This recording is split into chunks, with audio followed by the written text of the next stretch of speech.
smoking. Good afternoon. This is Mae Brussell speaking in Carmel, California, Monday afternoon, September the 9th, 1974. This is number 160 of Dialogue Conspiracy. We're going into our fourth year as of this May.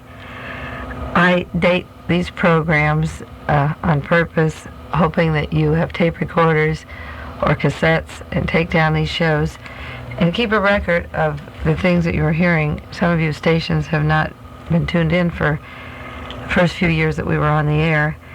And the matters that we talked about in the past are making the headlines today, and the matters we talk about today will make the headlines in the future. There's a little time lapse there of catching on in some areas. But if you listen and you play your tapes and you say that you heard certain discussions on these programs and people tell you it's impossible or that you're crazy, just take your tapes and put them away and save them, and a few years later pull them out and then say, what went wrong? Why didn't people listen? Why didn't they pay attention? Why didn't they at least look up the facts? Why didn't they write to public officials?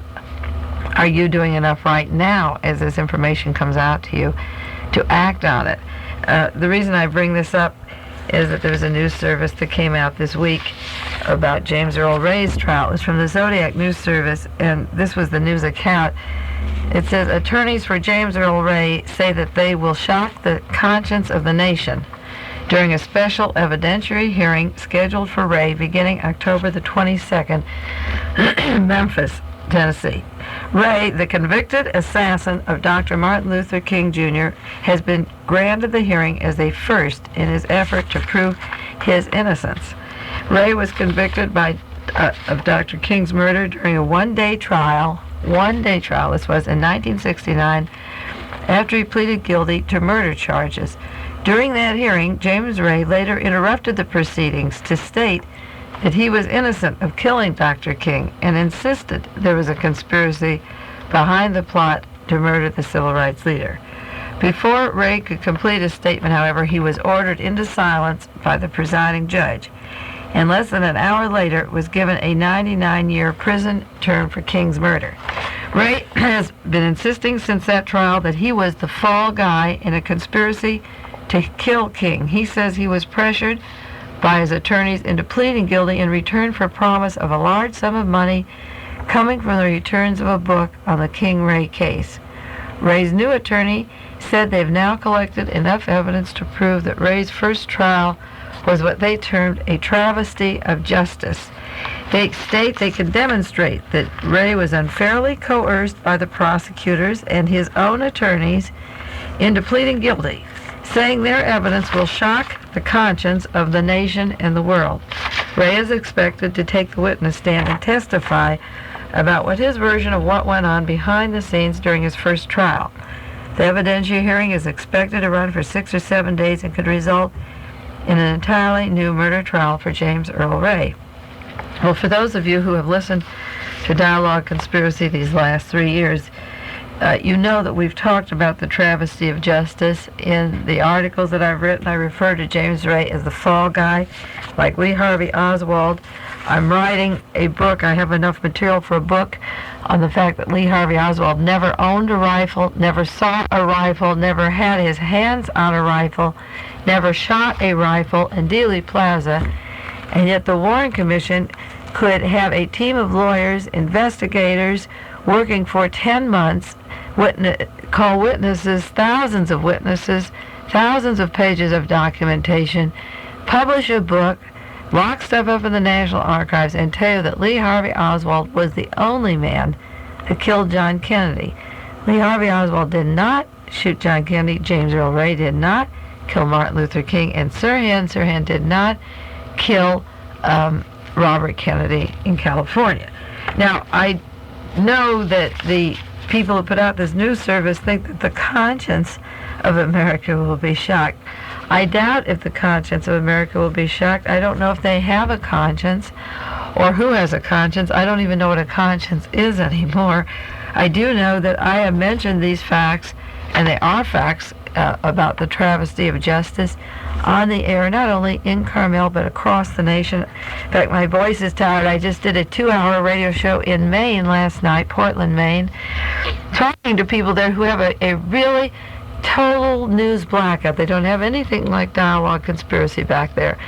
And they're totally unaware of all of these, even the new trial opening up of James Earl Ray that I talked about on the radio back there. You talk about Sirhan, and it's like coming out of the woodworks, out of a forest, and yelling to these people, something is happening out there, and I'm trying to collect the facts and evidence. And in the state of Maine, the people were just lost for words. I've talked there before on the same station, and the man who called me last night had just finished reading my article on the SLA.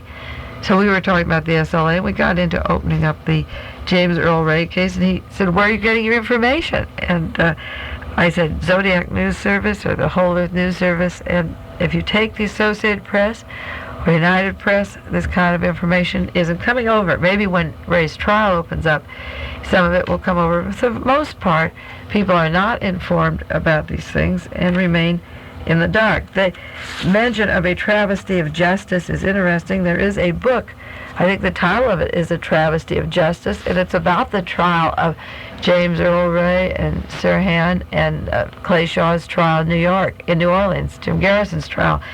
And it talks about the justice system and what goes wrong in these trials of these famous alleged assassins. I'll look up the title and bring it next week. But it's a book just on these 3 famous trials.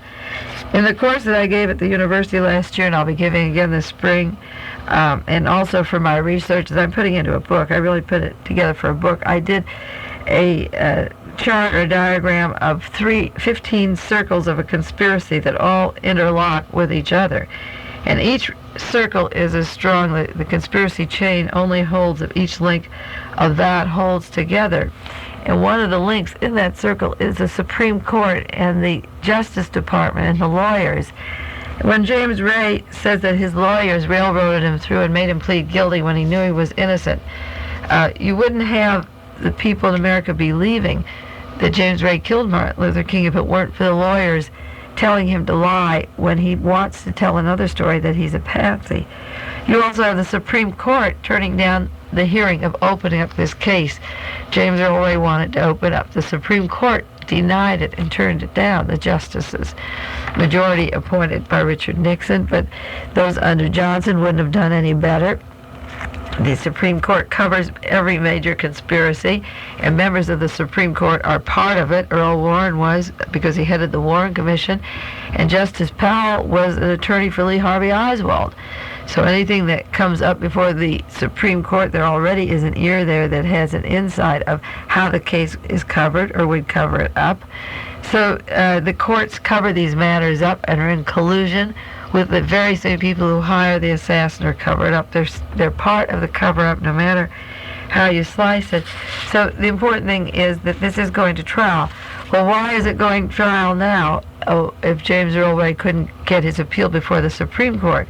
Not because there is anything called justice in America. This news release quotes a lawyer saying it's a travesty of justice that took place down there. The reason it's going to trial is that 2 men that actually murdered Martin Luther King are talking to the DA's office down there in the grand jury, and they, in exchange for a lighter sentence, identical, say, to the Oblonsky case where the labor leader and his wife and daughter were murdered, the men who actually killed Martin Luther King are coming forward now and confessing what they did, and they're going to finger the 4 oil men, the 4 wealthy people who hired them. Now, those 4 people can go on higher up to the government, all the way to the National Security Council if they want.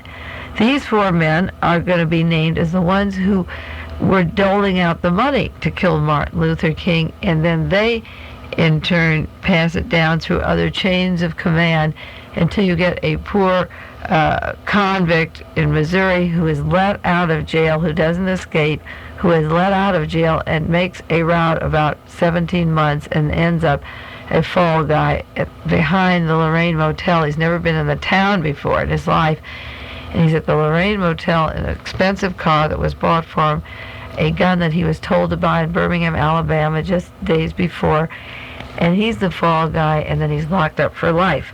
The gunmen are talking now, and that is terribly important. There was another item in the news this week, an extraordinary prison scandal in West Germany. This came over Zodiac News Service also. A scandal in which 11 guards have been arrested on charges of manslaughter, torture, and corruption. The London Times reported 50 other prison authorities are under investigation for allegedly committing violence against prison inmates.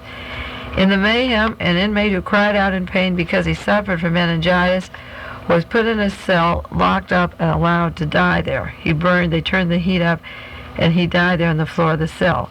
In another instance, an American inmate was found to receive severe burns on his face caused by guards using cigars. The West German Minister of Justice said it is investigating evidence the guards were bribed to allow certain inmates to escape.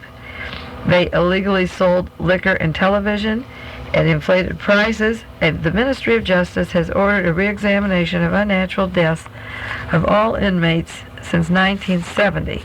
Well, let's take that to America, because you know also in Dialogue Conspiracy, this is what we talk about. This is what I wrote about in my articles, in the Second Realist article about the San Quentin Six, the escape, in quotes, of George Jackson when he was murdered, the SLA in my most recent article, which involves the California prison system. Now, a news service can travel around the world and say an extraordinary prison scandal has rocked the West German government. And the things that are rocking that entire government are taking place right in our prisons, just at Soledad, which is about 30 miles from KLRB, at Folsom, San Quentin, I know, particularly San Quentin, Vacaville, Soledad, and Atascadero. Our California prisons are doing everything and more. And you see, when Willy Brandt was suggested to be part of a scandal in Germany, he resigned the next day. When Nixon is caught in a scandal, it took 2 years to get him out. Now in Germany, they're talking about the scandals that rock the entire government. Would our government be rocked if they open up our prison systems? You better believe they will. And this one reason I want everybody to get that article, and I did write the new one on the SLA, Why Was Patricia Hearst Kidnapped? Because it goes into, it has to go into the prison system, because that's where the SLA was created by the same people that killed Martin Luther King. Now it's important, this is why I like you to take time and get tape cassettes. Get it next week if you haven't thought about this week, because so many people write to me, and they are taping these shows, and make copies and send them to your friends, because what I said about King was shocking a few years ago. Now I'm talking about the SLA and the American prison system, and you'll find the same people created the SLA, the Simonese Liberation Army that shot Martin Luther King and created that conspiracy. There's a chain of command that is possible to link if enough investigators get into it. For the first time in 3.5 years of my being on the radio, I had an interview in the district attorney's office this last week in Monterey County, District Attorney William Curtis. And I was called with regards to the investigation of a prisoner that I've talked about on this show many times. His name is Robert Hyde. And he has a lawsuit against the Department of Corrections because 4 men have been offered promise of either parole or threat of death if they would murder Robert Hyde. And Hyde is taking it to the courts now, which is a proper place it should be. And the investigator asked me to come meet with him on evidence I had on particular inmates who alleged that the guards have asked them to kill Robert Hyde. And I agreed to go out there if I could take my tape cassette and tape down the conversation, and they did likewise. There were 3 men in the room, and I sent copies of the letter of what our meeting was about to major persons in the news service, because I think it's the most important story in the country. Nixon is out, and we have Rockefeller and Ford running the team. Ford was a member of the Warren Commission, and Jaworski, also part of the Warren Commission. We're not going to get anywhere at that level. The truth about the conspiracies comes from those involved in the conspiracies who are talking. And we have to save the lives of the prisoners. the inmates who are willing to talk about the SLA being recruited inside the prison system. You see, we're not going to get a proper investigation from the district attorney's office, the attorney general of this state, Evel Younger, or the United States Attorney General William Saxby. Nothing will come from those investigations. It's going to come from the bottom up, because every investigation of this sort is put under the rug. And as I wrote one of the men that attended the meeting this week, the rug is just too lumpy to walk on any longer. It's filled with all kinds of crimes that have been thrown under there. So the Sullivan investigation, done properly on the Hyde case, is important. And I brought in my notes, the reason the Hyde case is important is that Robert Hyde is in prison. He's an older man. He's one of the oldest men around there, brought in on a trumped-up robbery charge of $20 of snatching a purse from a woman. He was arrested on this and framed for a long sentence. He's in for 6 years so far. The taxpayers have paid for this very minor kind of a crime. But he's knowledgeable about the Sirhan case. And just as James Earl Ray's case is opening up, and this refers to it, the news service, as the conscience, shaking the conscience of a nation, or a travesty of justice, I brought in some information that Sirhan did not kill Robert Kennedy. The case is wide open. There was a contract paid allegedly by E. Howard Hunt for $25,000 to murder Sirhan. Now that's what Hyde knows about. That's what a lot of people know about. And we have to find out if this check does in fact exist. It's supposed to be in the hands of a Judge McBride. And the only way we're going to know is if you people listening write letters to your congressman. They're running for office now, Senator Cranston in California or back east, wherever men are running for office, and ask them, would you open up these cases all the way to New York or Boston, wherever these shows go, or in between the other stations, and up in Sacramento, wherever this show plays, or you hear my voice. I'm asking people to ask persons in office, people for running office, will you open up these cases? And in California, it's important to find out from a particular man, Mr. Rangel, alias Zatka, that I talked about last week, how much torture. I have letters of torture, cigarette burns on his body, drugs, physical torture. The man is physically tortured, identically to the situation in Germany that's rocking West Germany. Men are being tortured. I have letters of double doses of drugs given them to change personalities, and all kinds of things happening on our prison system that I've been trying to tell you about that are identical to the West German problem that we should get into. Men are being told they will hang if they don't kill Hyde. The allegations that I brought to the DA's office include narcotic traffic in California, heavy narcotic traffic in our prisons. Now in Germany, if they can investigate illegally selling liquor, I think we can help people. Many people in our prisons are there because they had drugs, and they continue the habit or start them there. There are certain men that are making a fortune off of this, that continue the drug traffic in the California prisons, and this is a scandal equal to Germany when we don't want these people drugged and shouldn't be. The answer I got out at the DA's office when we brought up the narcotic traffic, which is really amazing, the investigator asked me, well, don't the men like drugs? If they liked them, I guess the assumption on his part was that the guards were doing a service by keeping their inmates happy. And my answer to that question, which was Tate, that he asked me, don't the men like drugs? And my answer was that, first of all, many went in drugged, and they should be learning through programs inside the prison how to break the drug traffic so that they can get out someday. Are we going to get a man who has a dependency on narcotics in the California prisons and then give him a parole to commit crimes to keep the habit going and then send him back in jail? This is the biggest tax ripoff outside of the Vietnamese War, is the prison, the inmates that are in prison that belong on the outside. But I said the inmate in the prison likes drugs like the ghetto population likes drugs. There is nothing going for them. There's no way out. There's no job opportunities. They get the first start free. It kills time. They've got time on their hands. The academic world isn't open to them. There's no classes that are stimulating to them. So their alternatives are like a child going out on Halloween and just collecting candy. They're not going to ring the doorbell and pick up a book or anything that is of any redeeming value. They're going to go out the door and pick up a Babe Ruth or a Hershey bar. And they're told that that's what you're supposed to do on Halloween, and so that's what they do. It isn't a question of it tastes good and it's free.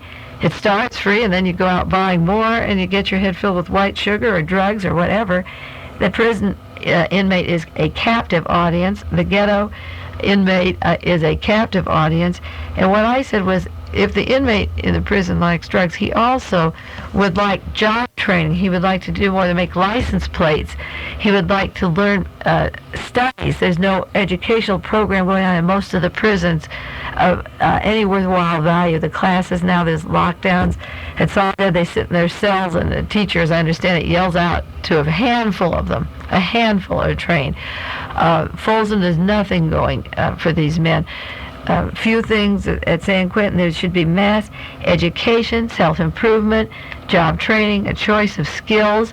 It isn't what the men aren't getting what they want when they get the drugs, and they're captive, as I say. So men, again, in Germany, they were talking about some were offered parole, a chance to escape, rather, the news service says. That's one of the things they're offered to escape. That's happening in California. The Steiner brothers are members of a group that worked with the Los Angeles Police Department and worked with Ron Karenga. They were allowed to escape out of San Quentin just months ago. It's in my article on the SLA. There's an escape out of Soledad. The window was sawed down just this last weekend. And the important thing is to get an organization like Fifth Estate to get computers going and see what prisons are letting men escape, how consistently they're escaping from these prisons, the circumstances, and then keep this information and then see later if these men surface in one of these radical armies like the fictitious SLA, the Simonese Liberation thing, and they're offered goodies and they're told that they're part of a great big front that's going to change America, and go up there and join them. Men were offered a chance out at Soledad to escape, to join armies like the SLA in March. That was just a month after Patty Hearst was kidnapping, and you'd think the law enforcement would be watching the prisons better than they were because of Donald DeFreeze walking away from Soledad Prison. Now, one of the points that came out in a discussion with the investigator at the district attorney's office was I had written this article in the Realist mentioning Soledad, mentioning these circumstances, and then we had a meeting, and he told me that they were doing certain work investigating prisons, but he said to me, you have access to the media. He said, the trouble is that you can have an opinion of something or one version, and you write it up, and then you can say it on the radio, and then you can publish it, get it out to the people, and they're hamstrung at a certain level of the investigation. Well, all I can say to that is that I do not have the media. I use the media. I use it with judgment. I try to use it with good taste. I try to be able to back up everything I'm saying, and if I can't back it up, I will give a lead to an investigator where to go for it. And that is where the evidence also gets killed. The investigators don't use the capacity to go for it. Like the Warren Commission had all the evidence of a conspiracy, because I have documents, 26 volumes of documents they were working with. And there was every evidence, just reading the 26 volumes, that Lee Harvey Oswald didn't own a gun. I didn't get that from any other source but going through the 26 volumes.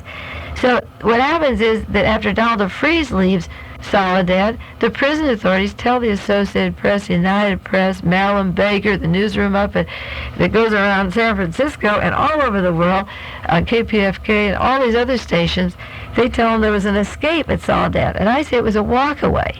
And that can be backed up. The documentation that DeFreeze walked out of Soledad is every bit as good as that he escaped. And that is the problem. Why, years later, 5 years later, you see a question that the conscience of the nation will be shocked about James Earl Ray, or a travesty of justice. All of these things can be investigated if people who go into the matter keep their eyes open. Now, one of the problems is that the investigators are endowed with these blinders that have to believe that the prisoner, or a black, or a Chicano, or somebody with not the same education and opportunity as them, has a vested interest in telling a story that would be other than the truth. In the case of Robert Hyde, one of the gentlemen in the room of the DA's office said to me, "Don't you think it's a coincidence that every time somebody's next to Hyde, he comes up with a story that they're going to kill him, and two of these men had the same blade, and that Hyde's just doing this for publicity or attention?" I know Robert Hyde is not talking about the plans to murder him, or his knowledge about the SLA, or his knowledge about the Robert Kennedy assassination or the John Kennedy assassination. He knows too much, and he was sent to Vacaville to have his memory erased. And because of phone calls I made, he was returned. He was sent to Folsom. I made telephone calls up there. He was returned back to Soledad. Now he's at Chino. I know that man is not doing this for publicity or attention. I know that for a fact. I know it because the families that came to me, members of the families of the individuals who were approached to murder Robert Hyde, were scared, frightened, absolutely terrorized. And one of the gentlemen, whose name I will not use on the air, was investigated last week. He's an inmate in the prison who was in the mainline population, and then when the investigator was through talking to him, I got a letter from an inmate that believed he was moved down to O Wing to solitary confinement. The punishment for telling the truth is that you can lose your life, and that goes into those studies of the unnatural deaths of killing of inmates since 1970 in the prison. If they can do that in West Germany, we can do it in America. I've brought documentation in on this show and given information. The article was done in the Berkeley Bar about a month ago, a two-part series on all the deaths in the California prisons alone, just the California prisons alone, and who was killed and the circumstances.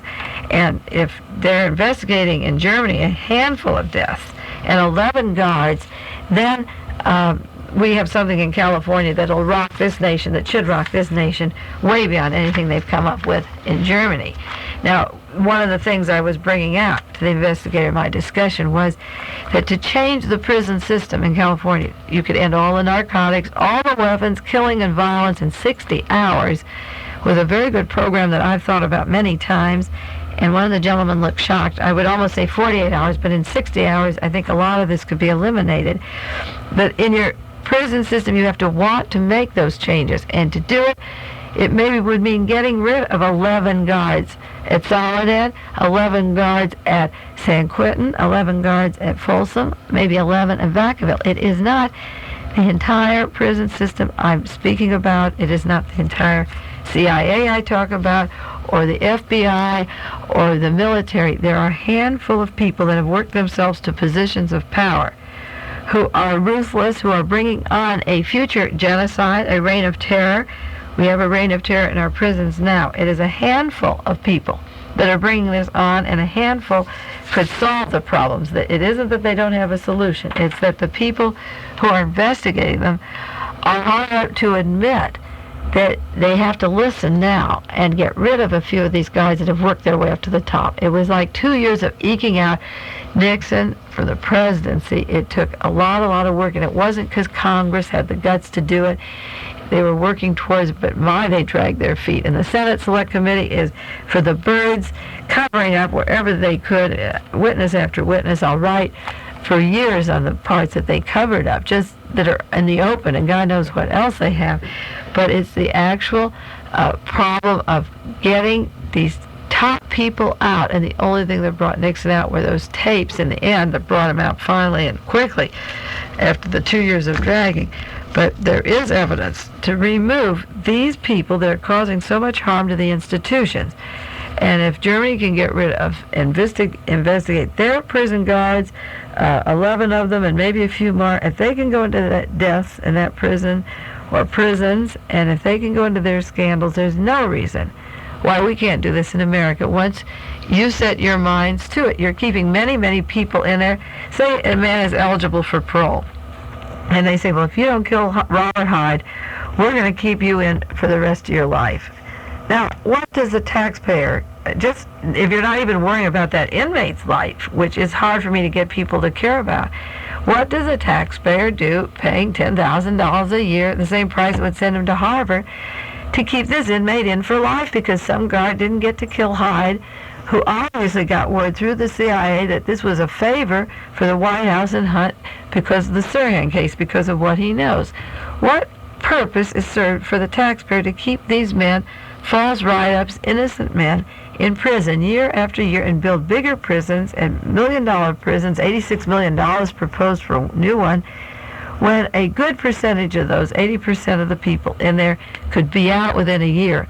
And if they were guaranteed a minimum income, instead of paying their money while they're inside to keep them in when they're ready to get out, if they were given that money in the inside, outside to find their own job, think what would happen. It's just a big ripoff, and none of it makes sense. It doesn't make any more sense than all of the other major conspiracies that I've studied, and now I'm delving deep into the prison conspiracy. A friend of mine is ready to get out of Folsom Prison. He's been in there 3 years on a parole violation and some false arrests that he's carrying to the higher courts later on. And it's time to get out, and they say if you don't, you can get out if you have a job. Well, how does an inmate find a job when you're in prison? There's unemployment on the outside. It's hard to get somebody to hire a man who's been in prison and a black man besides.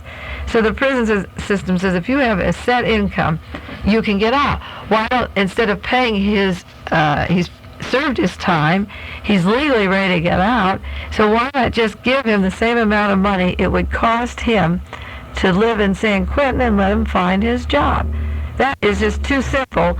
It would reduce the prison population. It would reduce a lot of the tensions in prison. That is so simple to figure out, and yet the prison system says, find a job and then we'll let you out. It's almost impossible, and yet the taxpayer will keep paying to keep people in, and their lives are wasted, and they sit there counting the hours and hoping that some kind person will give them the honor of letting them wash dishes in a kitchen or something after having 10 years of legal training or skill training, well-educated, refined, hoping by the mercy of the system something will be out there waiting for you. It's a very difficult problem, but the sadism, the burning with cigarettes, in Germany, the Attica trial is coming up this week, and pretty soon. The 61 inmates were indicted in the Attica situation, and a McKay commission worked for a whole year on the Attica problem in New York City and placed the blame for the uprising on the state and prison officials. And yet, 61 inmates have been indicted for that, and those men were tortured. They had cigarettes on their genitals. They had legs broken as they went from one area to the other with clubs. They were beaten up. They had screwdrivers and instruments put up their rectum.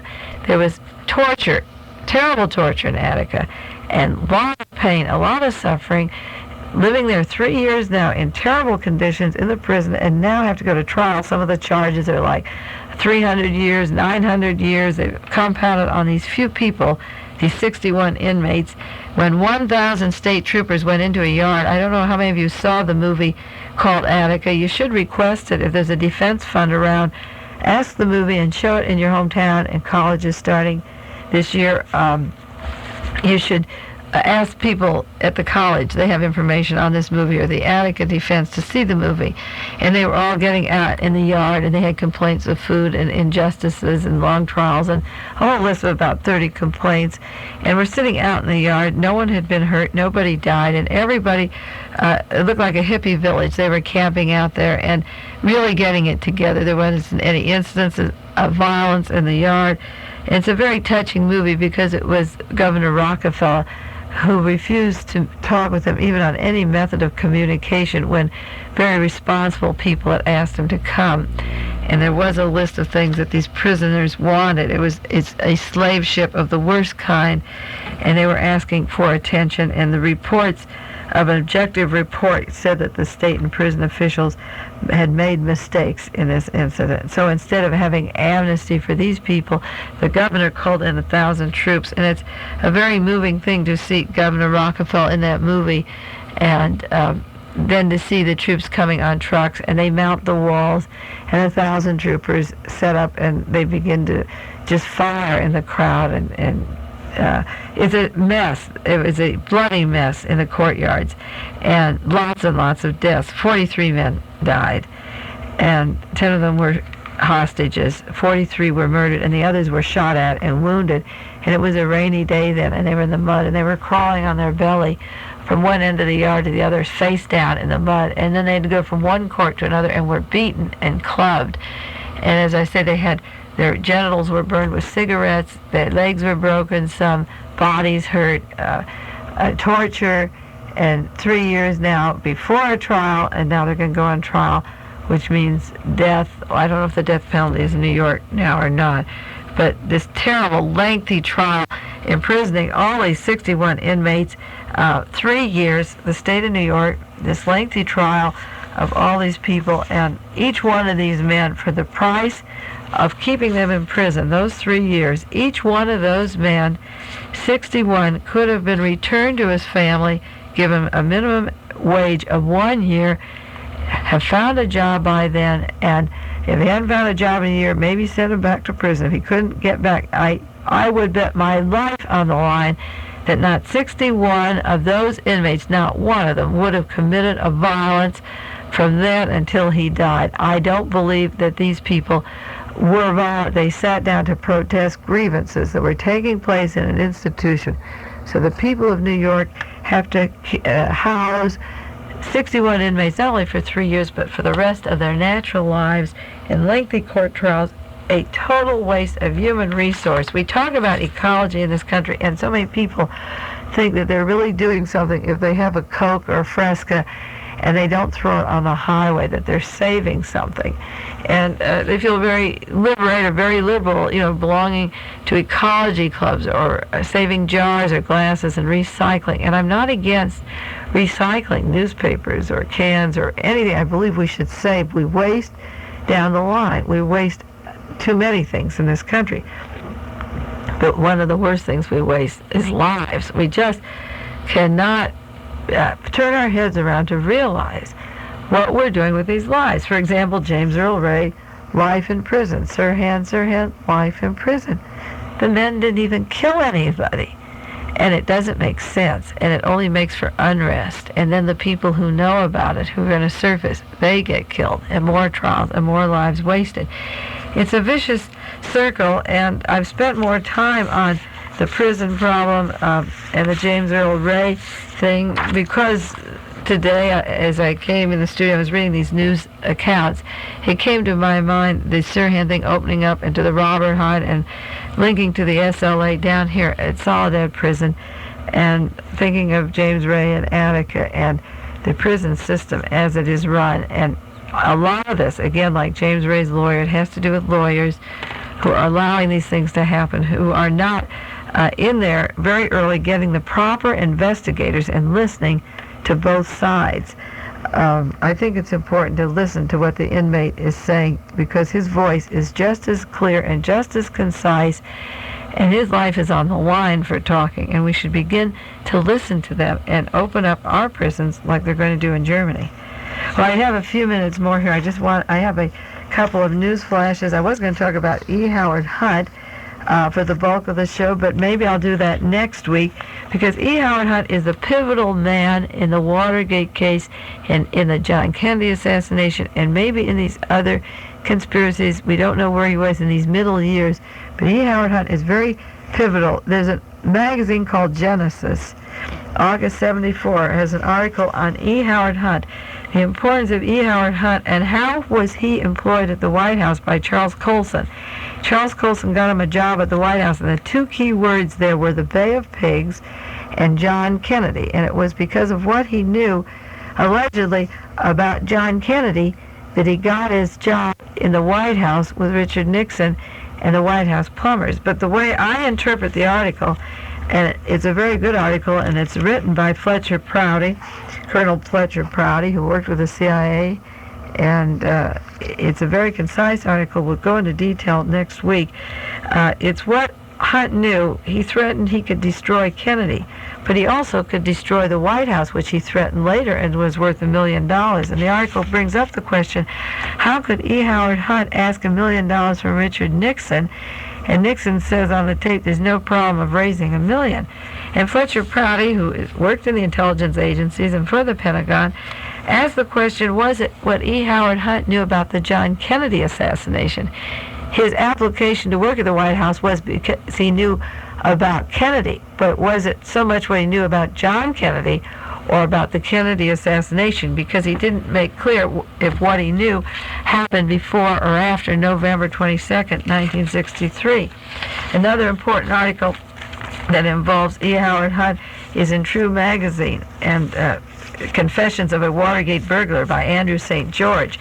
This is the August 74, and he refers to Hunt as being a stone killer who's been in clandestine operations all of his life. Andrew St. George of the CIA says Howard Hunt was in charge of other CIA operations that involved disposal, and I can tell you some of them worked. And another article that's important about E. Howard Hunt was written by Ron Rosenbaum, and it was in the Pasadena Star News. It really is about Howard Hughes' link to the Watergate break-in, and it's the link of Howard Hughes to Larry O'Brien of the Democratic Party, who was the head of the Democratic National Committee at the same time for 11 months that he was employed by Howard Hughes. And Hughes took O'Brien on as an employee in his public relations firm, giving him $15,000 a month. Prior to the Kennedy assassination, he took him on. He's known him since the John Kennedy assassination, and then after the Bobby Kennedy assassination, hired him for $15,000 a month for a public relations office, and then from then Larry O'Brien went to the Democratic Party and opened up offices at the Watergate Hotel, and Howard Hughes moved his account to Mullen Associates, which is a CIA front that carries for the CIA, and employed E. Howard Hunt the same time that he worked for the White House. So the Hunt problem we'll go into next week because it's very tangled and it does involve the CIA in many respects, and I think we should spend time and go down these point by point because the CIA comes through the Watergate hearings over and over again. At the minute the men were arrested, the CIA woke up Richard Helms and told him that the men had been arrested. A CIA lawyer was right down at the police station, Douglas County. Robert Bennett of the CIA, whose office used Hunt, who also worked at the White House, was a cover for CIA operations overseas. He knew 3 days in advance that the Watergate Hotel was going to be broken into. Lawyer Paul O'Brien, who sat with John Dean during all the FBI interviews, was a former CIA man, and his law firm has contracts with Mullen for covers for lawyers or other people, CIA agents. They provide covers. We'll go in next week, I believe, on 3 articles, one in the True Magazine, one in Genesis, and one from the Star News on E. Howard Hunt, because again, it ties into what I've been trying to say today. It is not unrelated, because when you get to Robert Hyde and you get to planning to kill inmates who know too much in the prison, or you isolate men like Rangel, his real name is Rangel at Zatko up in San Quentin, or you isolate James Ray, it's only through the investigators doing this massive amount of research, and there's many of us all over the country who are coming out with so much evidence that then the gentlemen begin to talk, and that's when there's a contract on their life. Robert Hyde can document the day that his troubles began in the prison system because he knew about narcotics traffic there. He was a part of it. It was when he called the FBI and wanted to tell them about conspiracies. That's when he said he made his wrong move and began to tell them about these things. That's when he's marked for death. Not when the FBI, Mr. Kelly, begins to investigate the conspiracy, say, of Sirhan or narcotics traffic or the beginning of the SLA in the California prison system. When the FBI is told by an inmate that these things happen, the drugs deal narcotics, the SLA was allowed to escape and was formed there, then the man who tells it is marked for death. And I want to save the life of a lot of people, as many as I can in my own lifetime, and these stories will open up, and I hope they shock the nation someday. As I say, I don't know if they have a conscience, but maybe we'll reach some place that we can shock them. Well, that is all for today. Next week we'll talk about Howard Hunt as being the pivotal man in these major conspiracies up to the present time. Stay well, and I'll see you next week.